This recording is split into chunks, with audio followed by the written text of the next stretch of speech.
قیامت، جسے قرآن پاک میں سورج بے نور ہونے کا دن، ستاروں کے بکھر جانے کا دن، زمین کی گویائی کا دن، فیصلے کا دن، سیاہ و روشن چہرے والا دن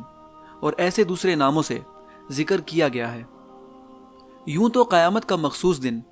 اللہ پاک کی ذات کے علاوہ کوئی نہیں جانتا، مگر حضرت محمد صلی اللہ علیہ وسلم نے صحابہ کرام سے قیامت کی علامات اور نشانیوں کا ذکر فرمایا کہ جب تم یہ نشانیاں رونما ہوتے دیکھو تو سمجھ جانا کہ قیامت عنقریب برپا ہونے والی ہے۔ السلام علیکم دوستو، میں ہوں سراج جلیل، اور اگر ابھی تک آپ نے میرا چینل سبسکرائب نہیں کیا تو کائنڈلی میرا چینل سبسکرائب کر لیجئے اور بیل آئیکن کو پریس کیجئے تاکہ آپ کو مزید آنے والی ویڈیوز کی نوٹیفیکیشن وقت پر ملتی رہے۔ تو چلیے سٹارٹ کرتے ہیں آج کی ویڈیو۔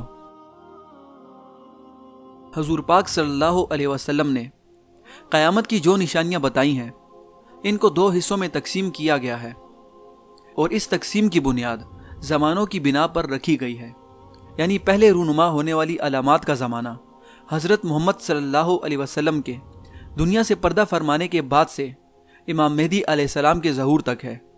جبکہ دوسری علامات کا زمانہ حضرت امام مہدی علیہ السلام کے ظہور سے سور پھونکنے تک ہے، اور یہیں سے قیامت کی ابتدا ہوگی۔ دوستو، ان میں سے پہلی رونما ہونے والی علامات کو علامات صغریٰ کہا جاتا ہے، جبکہ بعد میں رونما ہونے والی علامات یعنی حضرت امام مہدی علیہ السلام کے ظہور سے سور پھونکنے تک کو علامات کبریٰ کہا جاتا ہے۔ دوستو، حضرت اسامہ بن زید رضی اللہ تعالیٰ عنہ فرماتے ہیں کہ رسول اللہ صلی اللہ علیہ وسلم مدینہ کے ایک بلند مکان پر چڑھے اور صحابہ کرام کو مخاطب کر کے فرمایا، کیا تم اس چیز کو دیکھتے ہو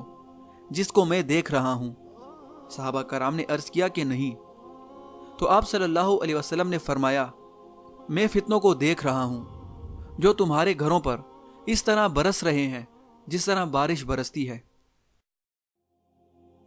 دوستو، اسی طرح میں اس سلسلے کو شروع کروں گا علامات صغریٰ سے، اور اس سلسلے میں حضرت علی کرم اللہ وجہ سے روایت ہے کہ رسول پاک صلی اللہ علیہ وسلم نے فرمایا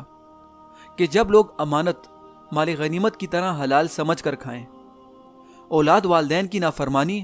اور بد لوگوں سے دوستی کرے، علم کو غور و فکر اور اصلاح کی بجائے دنیاوی غرض کے لیے حاصل کیا جائے، ہر قبیلے و قوم میں ایسے لوگ سردار بن جائیں جو ان میں سے بد اخلاق اور لالچی ہوں، زناکاری کی کثرت ہو، انتظامات ایسے اشخاص کے سپرد کیے جائیں جو اس کے لائق نہ ہوں، اور اسی طرح مزید دوسری علامات کے بارے میں آگاہ کیا اور فرمایا کہ اگر تم ان علامات کو پورا ہوتے ہوئے دیکھو تو اس وقت نہایت سرخ رنگ کی آندھی اور عذاب کے آنے کا انتظار کرو، جیسے زمین کا دھنسنا، آسمان سے پتھروں کا برسنا، صورتوں کا بدل جانا، اور فرمایا کہ اس کے بعد مزید علامات یکے بعد دیگر سامنے آئیں گی،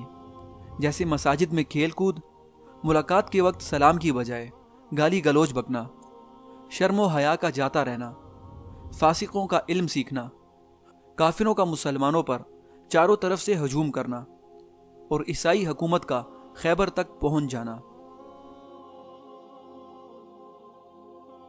دوستو، ان میں سے آخری دو علامات کی آپ صلی اللہ علیہ وسلم نے وضاحت کرتے ہوئے فرمایا کہ جب یہ علامات پوری ہونے لگیں تو عیسائی چاروں طرف سے مسلمانوں پر غلبہ کر لیں گے اور ان کی فوجیں خیبر تک پہنچ جائیں گی، جس کے کچھ عرصے بعد ہی شام کے ملک میں ابو سفیان کی اولاد میں سے ایک شخص پیدا ہوگا جو کہ سادات کا قتل کرے گا، جس کے بعد شام اور مصر کے چاروں طرف اس کی حکومت پھیل جائے گی۔ اسی عرصے کے دوران روم کا ایک بادشاہ عیسائیوں کے ایک فرقے کے ساتھ جنگ جبکہ دوسرے فرقے کے ساتھ صلح کر کے متحد ہو جائے گا، اور دوستو حملہ آور یہ فرقہ ترکی تک پہنچ جائے گا اور قسطنطنیہ پر قبضہ کر لے گا۔ یہاں میں آپ کو بتاتا چلوں کہ قسطنطنیہ دراصل میں ترکی کے شہر استنبول کا پرانا نام ہے، جسے روم کے ایک بادشاہ کانسٹنٹین کے نام پر رکھا گیا تھا جو کہ ایک عیسائی تھا۔ بہرحال کچھ عرصے بعد ہی روم کا یہ بادشاہ ترکی سے شام کا رخ کرے گا اور وہاں موجود مسلمانوں کے ساتھ متحد ہو کر مخالف فرقے کے ساتھ ایک خونریز جنگ کا آغاز کرے گا، جس میں ان لوگوں کو فتح ملے گی۔